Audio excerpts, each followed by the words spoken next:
Hati kami meluap dengan syukur ya Tuhan.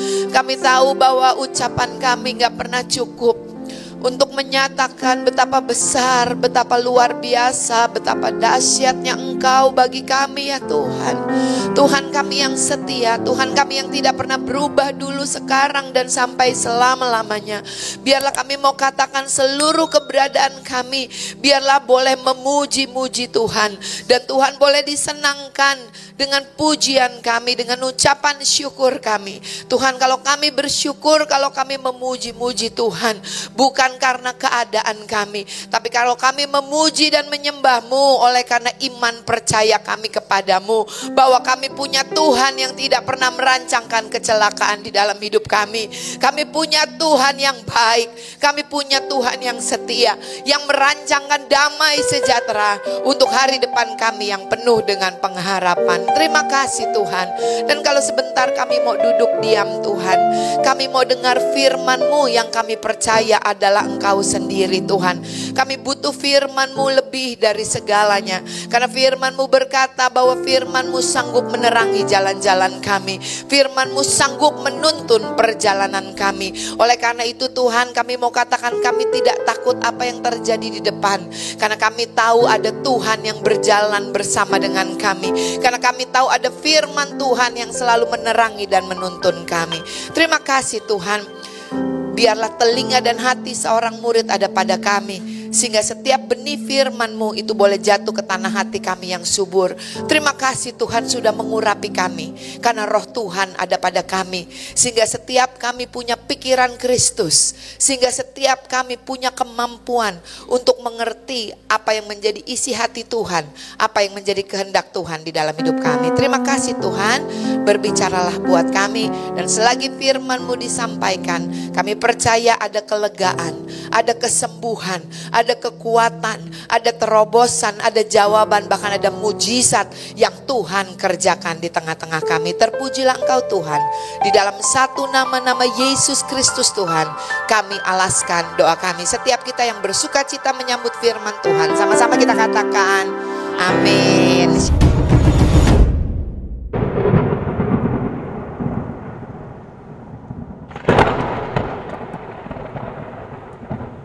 Shalom, puji nama Tuhan, silakan duduk.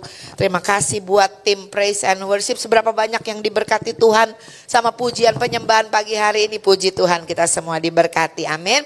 Hari ini kita akan berbicara sebagaimana Bapak Gembala kita katakan. Ya, tema hari ini berbicara tentang mengembangkan kebiasaan yang baik. Ya, mengembangkan kebiasaan yang baik. Bilang kiri kanannya, yuk sama-sama belajar melakukan perbuatan yang baik. Amin, saudara.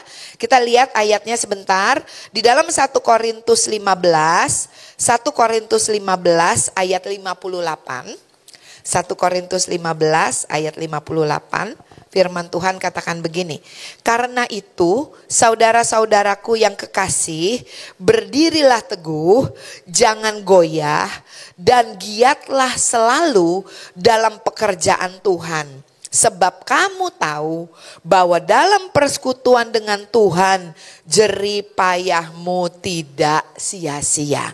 Bilang lagi kiri kanannya, ayo semangat. Ya, mesti semangat. Tadi pagi saya di grup pengerja di gereja saya katakan ayo semangat ya. Firman Tuhan katakan orang yang bersemangat tuh dapat menanggung bebannya, saudara ya. Jadi kalau kita semangat, apapun yang kita hadapi hari-hari ini, saudara, bilang kiri kanannya kita pasti sanggup melewatinya. Amin, saudara ya.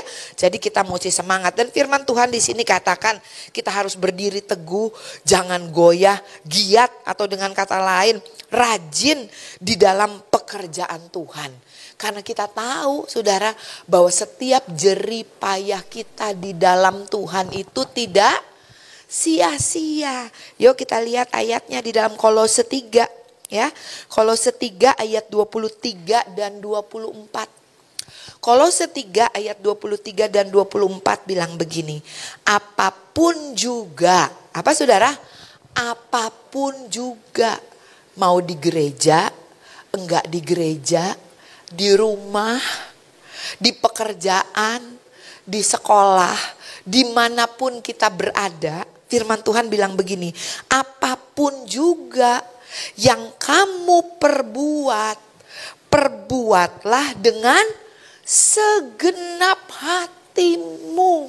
Firman Tuhan katakan demikian, seperti untuk Tuhan, ya, dan bukan untuk manusia. Artinya saudara, kalau kita mau melakukan sesuatu apalagi untuk Tuhan, apalagi pelayanan gitu saudara ya, Tuhan tuh senang dengan segenap hati.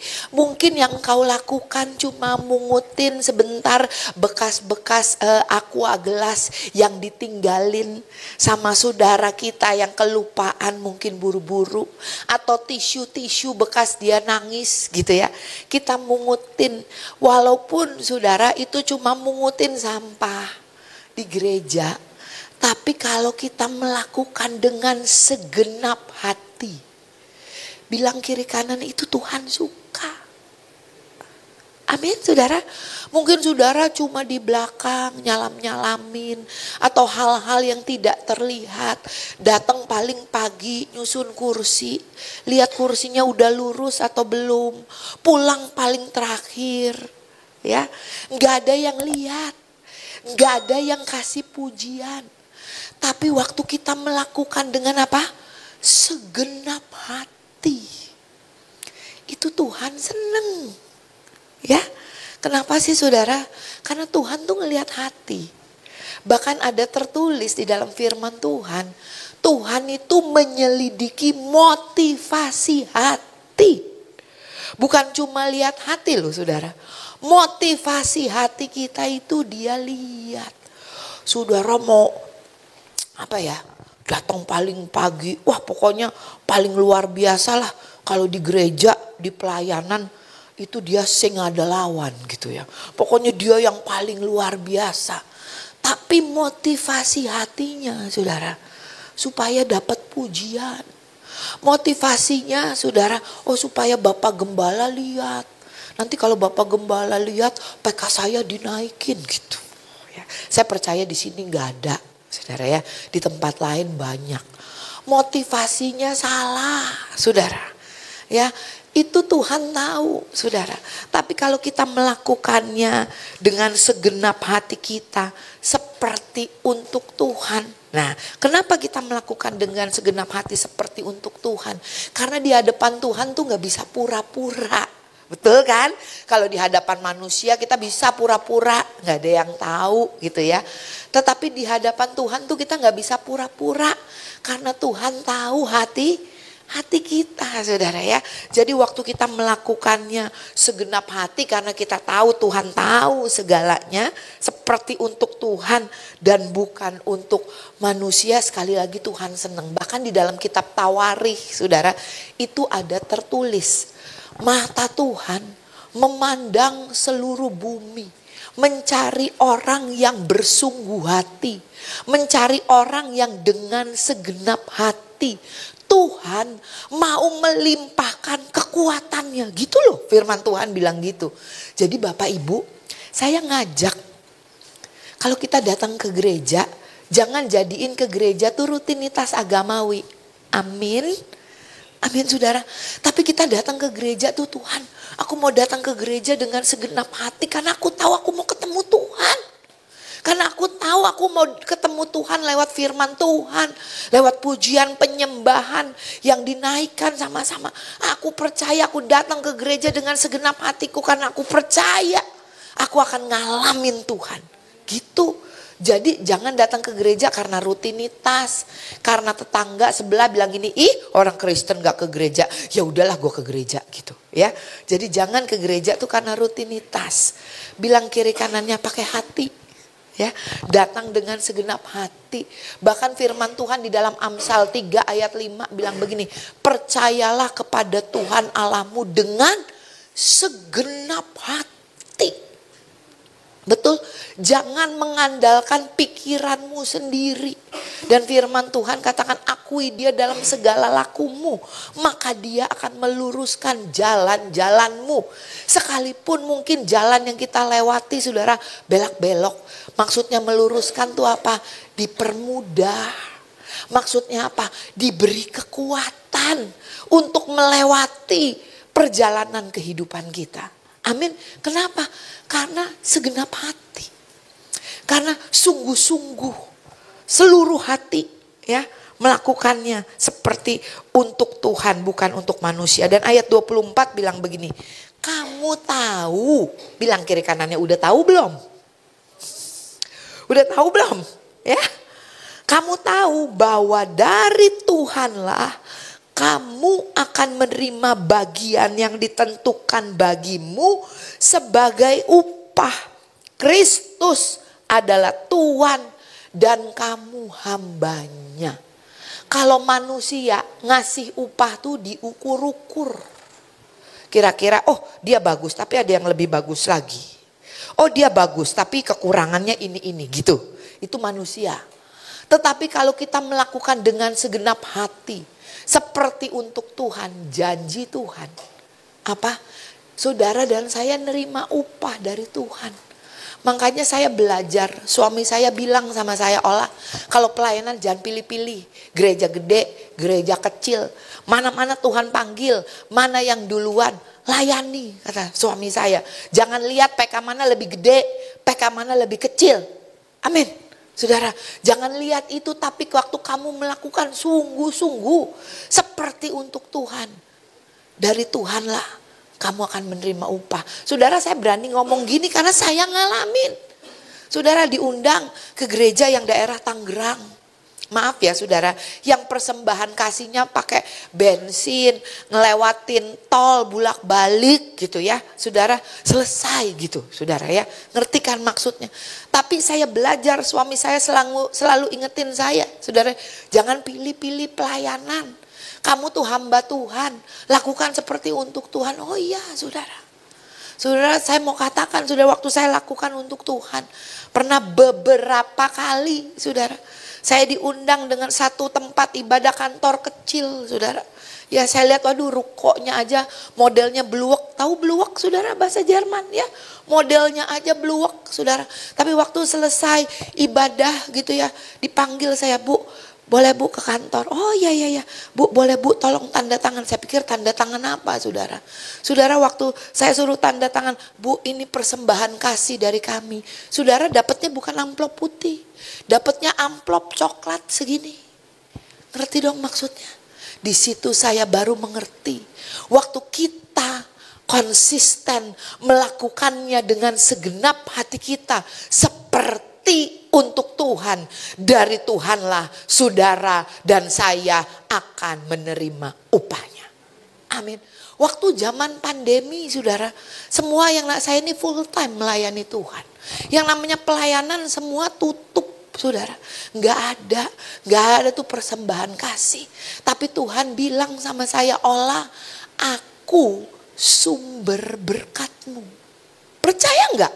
Bahwa sumber berkat kita bukan pekerjaan kita, bukan pelayanan kita, tapi sumber berkat kita adalah Tuhan kita. Kalau Tuhan sebagai sumber berkat kita, dia sanggup gak memberkati setiap kita lewat caranya? Sanggup. Amin. Dia sanggup memberkati kita lewat mana aja. Dia sanggup melakukan itu. Saudara, itu yang saya alami bersama dengan Tuhan. Oleh karena itu saudara, mau gereja kecil, mau gereja besar, sama lakukan seperti untuk Tuhan. Amin saudara. Mau dilihat orang besar, mau dilihat orang kecil, mau ada bos, mau gak ada bos, lakukan seperti untuk Tuhan. Amin. Maka dari Tuhanlah engkau akan menerima upahnya. Yang percaya boleh tepuk tangan buat Tuhan kita. Amin saudara. Di sini dikatakan menerima bagian yang ditentukan bagimu sebagai upah. Kristus adalah Tuhan dan kamu adalah hambanya.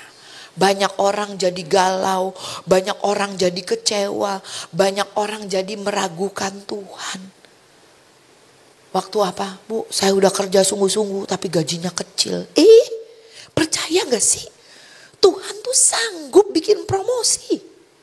Tuhan tuh sanggup memberkati saudara dan saya lewat mana aja. Amin. Tapi belajar untuk apa? Setia, lakukan seperti untuk Tuhan, saudara ya.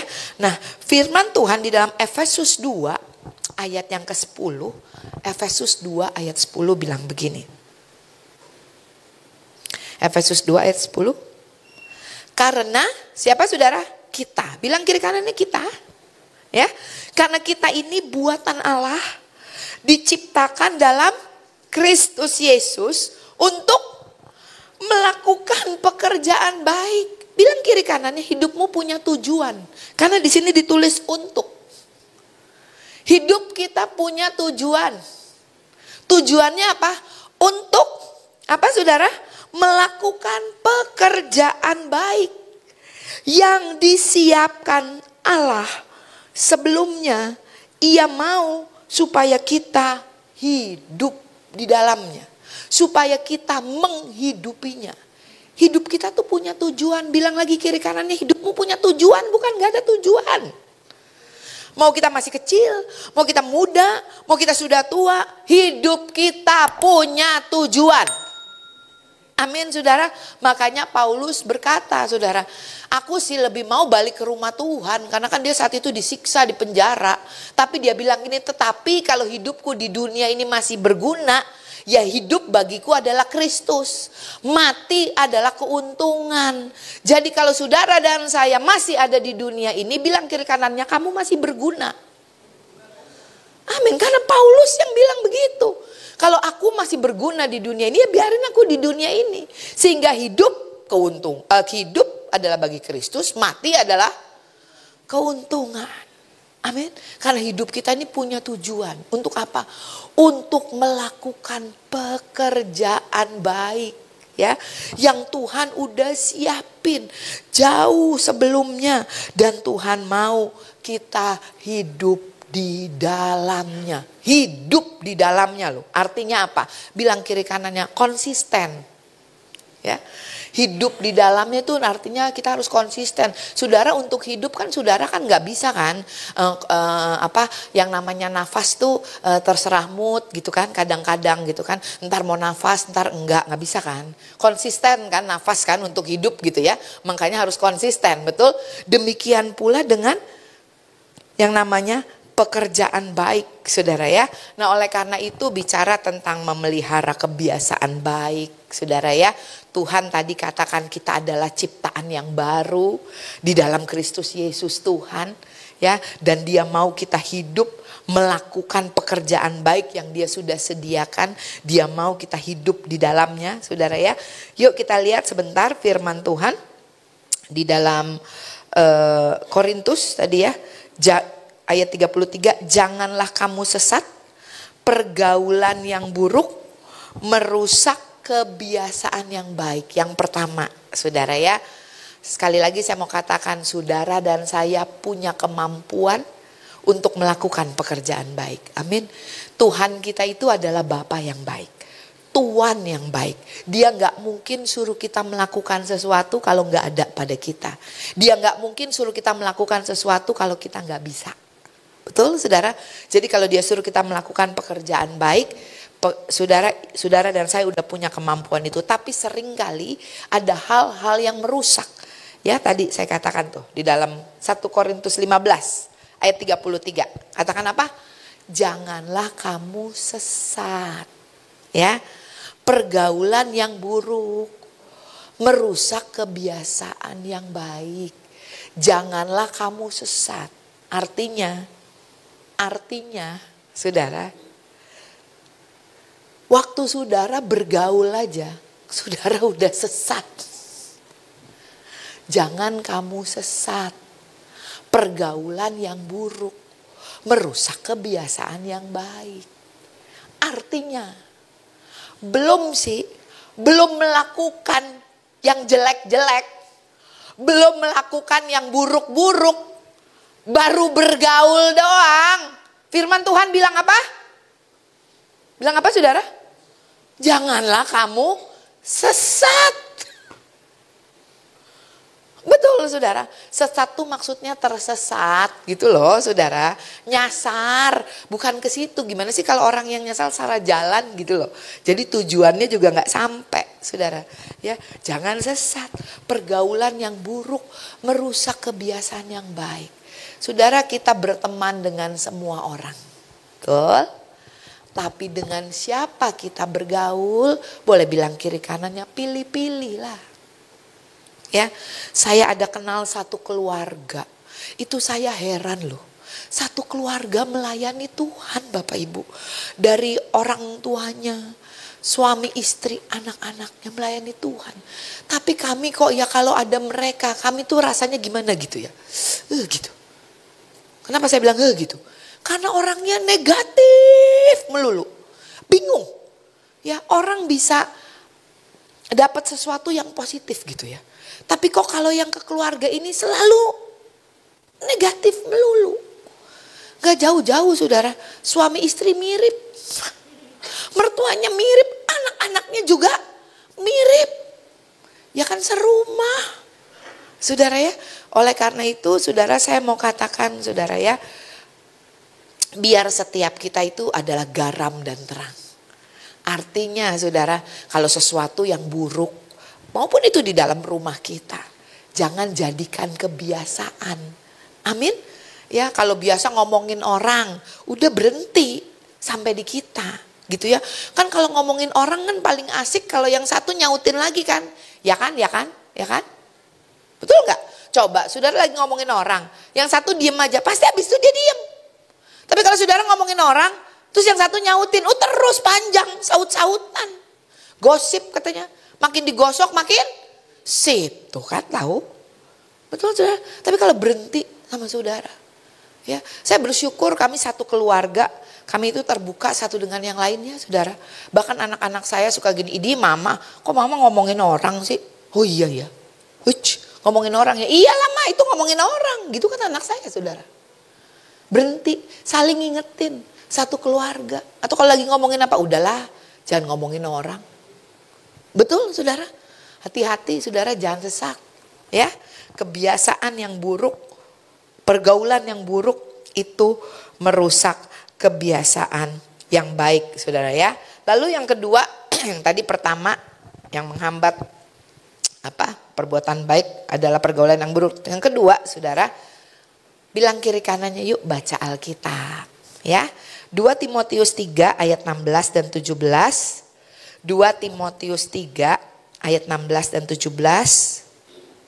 Firman Tuhan bilang begini. Segala tulisan yang diilhamkan Allah memang bermanfaat untuk mengajar, untuk menyatakan kesalahan, untuk memperbaiki kelakuan, dan untuk mendidik orang dalam kebenaran. Dengan demikian, tiap-tiap manusia kepunyaan Allah diperlengkapi untuk setiap perbuatan baik. Nah, gimana saudara tahu bahwa apa yang kita lakukan itu perbuatan baik atau enggak? Saya mau lebih perjelas lagi. Apa yang baik belum tentu benar. Tetapi apa yang benar pasti mendatangkan kebaikan. Apa itu kebenaran? Firman Tuhan adalah kebenaran. Apapun yang kita hadapi, apapun yang sedang kita lalui, saudara, kembaliin ke firman. Kalau Tukul bilang kembali ke laptop, kita sebagai anak-anak Tuhan, apapun yang kita hadapi, kembali ke Alkitab. Alkitab ngomong apa? Supaya kita jangan salah jalan. Saudara difitnah orang, saudara diomongin orang, saudara ditipu orang, saudara dijahatin orang. Kembali ke Alkitab. Alkitab ngomong apa? Bahkan saudara, kalau saudara bingung Alkitab ngomong apa, Alkitab kan banyak banget Bu Ola. Firman Tuhan katakan barang siapa yang percaya kepada kitab suci, dari dalam hatinya akan mengalir aliran-aliran air kehidupan. Satu waktu saya ketemu sama pengerja gitu ya, ngeyel banget. Bahkan ngomongin tuh yang enggak, saudara. Saya datang sama Tuhan, Tuhan ini mesti diapain ya Tuhan ya. Aduh, satu sisi ibu gembala, satu sisi kan gembala juga manusia gitu kan alasannya biasanya ya saudara ya. Saya datang sama Tuhan, Tuhan gimana ya. Satu firman keluar dari dalam hati saya bilang begini. Balaslah kejahatan dengan kebaikan. Langsung ngerti. Ngerti apa? Ya udah, baik-baik aja. Lakukan yang baik aja. Gak usah fokus sama yang jahatnya. Baikin aja. Lakukan aja yang baik dan puji Tuhan. Kalau saya lihat hari ini dia berubah. Bukan karena saya. Tapi karena kuasa firman Tuhan. Amin saudara. Karena firman Tuhan itu yang merubah. Satu waktu anak saya juga pernah ngalamin, anak saya ini lagi satu waktu yang nomor 2 berantem terus sama papanya. Argue terus sama papanya. Saya sampai bilang, Tuhan ini gimana ya, kok begini. Saya tanya sama Tuhan, Tuhan ini gimana Tuhan. Tiba-tiba Roh Kudus ngomong sesuatu. Saya bilang, wow, saya gak pernah kepikir hal itu saudara. Saudara, saya sampaikan sama suami saya. Kami doa bareng. Suami saya beresin sama anak saya. Puji Tuhan. Sampai hari ini semuanya baik. Bilang kiri kanannya, Tuhan punya semua jawaban atas masalah kita. Amin. Tapi yang jadi pertanyaannya, kamu mau nanya enggak? Kamu mau mengandalkan Tuhan enggak? Tuhan kita itu baik. Tuhan kita itu murah hati tapi enggak murahan. Bilang kiri kanannya, Tuhan enggak murahan. Dia murah hati tapi enggak murahan. Saudara dan saya perlu punya kerendahan hati. Datang nanya sama dia. Amin. Saya punya satu kesaksian. Satu waktu anak saya mau bikin bakmi yang halal saudara ya. Itu mereka bilang begini sama papanya. Pak, boleh gak kali ini papa gak usah bantuin kita. Kita udah gede-gede pak. Jadi biarin our ways gitu ya. Papa gak usah ikut campur. Suami saya bilang gimana nih, udah biarin aja. Anak-anak udah gede kok, 31, 30, 27 tahun. Udah gede kan saudara. Udah biarin aja. Saya bilang jangan ikut campur. Saudara benar mereka bikin. Suami saya cobain, ada temen yang bilang Wan kurang ini kurang itu. Suami saya bilang begini, ini gimana ya. Ini pada bilang komplain kurang ini. Anaknya ngomong apa enggak, ya udah diemin aja. Saya bilang diemin aja. Ya tapi kan ini kurang ini. Udahlah selama anaknya enggak minta tolong biarin daripada nanti kayaknya kita tuh kepo gitu ya. Orang anak udah gede ya kan. Sampai akhirnya saudara setelah beberapa hari berjalan saudara. Anak saya ngomong gini, Pak boleh enggak papa minta tolong papa bantuin produksi. Coba deh papa bikinin toppingnya. Ini toppingnya ternyata kurang enak pak. Papa tolongin dong. Saudara, suami saya nggak pakai berlama-lama. Kalau bahasa Perancisnya langsung melipir. Melipir ke dapur. Dia masak semuanya, dia cobain. Sampai akhirnya enak. Bapak Ibu yang saya mau bilang, kalau bapak dunia aja yang jauh dari sempurna, nggak tahan tuh ngelihat ada yang nggak bener, nggak tahan tuh ngelihat yang nggak terbaik ada sama anaknya, apalagi Bapa di surga. Dia tuh rindu banget untuk menolong saudara dan saya. Dia murah hati, tapi bilang lagi kiri kanannya, tapi nggak murahan. Butuh kerendahan hati kita untuk datang sama dia, untuk minta tolong karena kita percaya. Saudara, waktu kita datang sama Tuhan minta tolong, sebenarnya itu adalah ekspresi iman kita sama Tuhan. Ya enggak. Saudara kan enggak mungkin minta tolong sama orang yang saudara enggak percaya. Ya kan? Saudara datang minta tolong kepada seseorang, kepada pribadi yang saudara percaya. Waktu saudara datang sama Tuhan, ya minta tolong, itu adalah ekspresi iman. Percaya sih percaya sama Tuhan. Gereja sih rajin ke gereja. Tapi apa-apa, saya emang nggak suka tanya-tanya Tuhan bu. Saya nggak suka minta-minta sama Tuhan. Jangan sombong. Firman Tuhan bilang apa? Kamu nggak nerima apa-apa karena kamu nggak berdoa. Betul. Bawa segala sesuatu kepada Tuhan. Karena dia Tuhan yang rindu menolong setiap kita. Amin, saudara. Lalu yang terakhir, saudara, Firman Tuhan dalam Kisah Para Rasul 20 kalau nggak salah 35. Dalam segala sesuatu telah kuberikan contoh kepada kamu. Bahwa dengan bekerja demikian kita harus membantu orang-orang yang lemah. Dan harus mengingat perkataan Tuhan Yesus. Sebab ia sendiri telah mengatakan adalah lebih berbahagia memberi daripada menerima. Ya, miliki kebiasaan baik, saudara. Kebiasaan baik apa, saudara? Lebih baik memberi daripada menerima. Bilang kiri kanannya nggak boleh punya mental miskin. Amin. Orang yang punya mental miskin tuh belum tentu miskin. Mentalnya aja miskin. Mentalnya seneng minta-minta. Mentalnya seneng dikasihani. Anak-anak Tuhan tuh harus bangkit. Kenapa? Karena ada tertulis lebih berbahagia. Emang enak sih dikasih sama orang. Gak enaknya apa? Hatinya gak enak, utang budi. Iya kan? Saya mah enak-enak aja bu. Gitu. Gak enaknya utang budi. Tetapi kalau kita memberi, firman Tuhan katakan lebih berbahagia. Ya, belajar untuk mencukupkan diri kita dengan apa yang ada pada kita. Amin. Jangan biasain ngutang. Kalau bahasa kerennya zaman now pay later. Zaman now bahasa kerennya cicilan. Kalau zaman dulu nggak ada itu semua. Zaman dulu apa? Ngutang. Bilang kiri kanannya jangan jadiin kebiasaan. Dikit-dikit ngutang. Bisa cicilan? Bisa cicilan nggak? Bisa cicilan nggak? Saya kenal ada seorang worship leader, saudara. Kelilit utangnya tuh bukannya karena dia ngutang gede gitu, enggak. Ngutang cicilan. Tas cicilan, sepatu cicilan, make up cicilan. Semuanya cicilan. Karena cicilan, dikit-dikit. Karena cicilannya banyak, ya jadi gede lah, saudara. Betul. Bilang kiri kanannya jangan biasain ngutang. Ya saudara, kalau bisa gak usah saudara. Belajar untuk mencukupkan diri kita dengan apa yang ada pada kita. Saya gak bilang gak boleh saudara, enggak saudara ya. Tapi kalau bisa sedapat-dapatnya. Jangan saudara, tapi belajar cukupkan diri kita dengan apa yang ada pada kita. Belajar untuk memberi. Belajar untuk berbagi. Ya saya gak punya banyak bu. Belajar memberi tuh gak usah dimulai dari banyak. Firman Tuhan bilang begini, setia sama perkara kecil. Betul?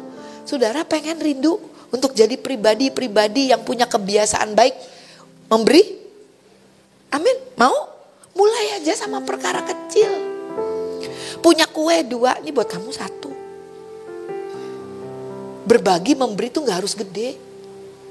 Lewat perkara-perkara kecil.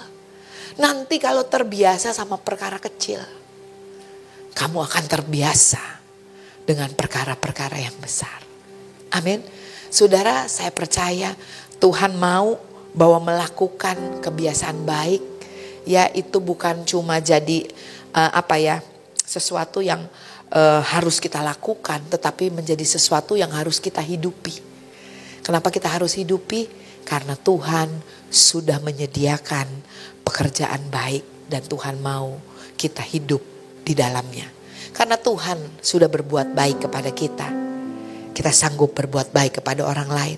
Karena Tuhan sudah mengampuni kita, kita bisa mengampuni orang lain. Karena Tuhan sudah memberi kepada kita, kita bisa memberi kepada orang lain. Amin saudara. Tuhan gak minta apa yang gak ada padamu. Karena apa yang gak ada padamu gak bisa kau lakukan. Tetapi karena Tuhan sudah lebih dulu mengasihi kita. Sehingga setiap kita bisa mengasihi Tuhan dan bisa mengasihi sesama. Amin saudara. Tahun 2025 bilang kiri kanannya, ayo kita hidup di dalam melakukan yang baik yang Tuhan sudah sediakan buat kita. Amin. Yuk kita bangkit berdiri.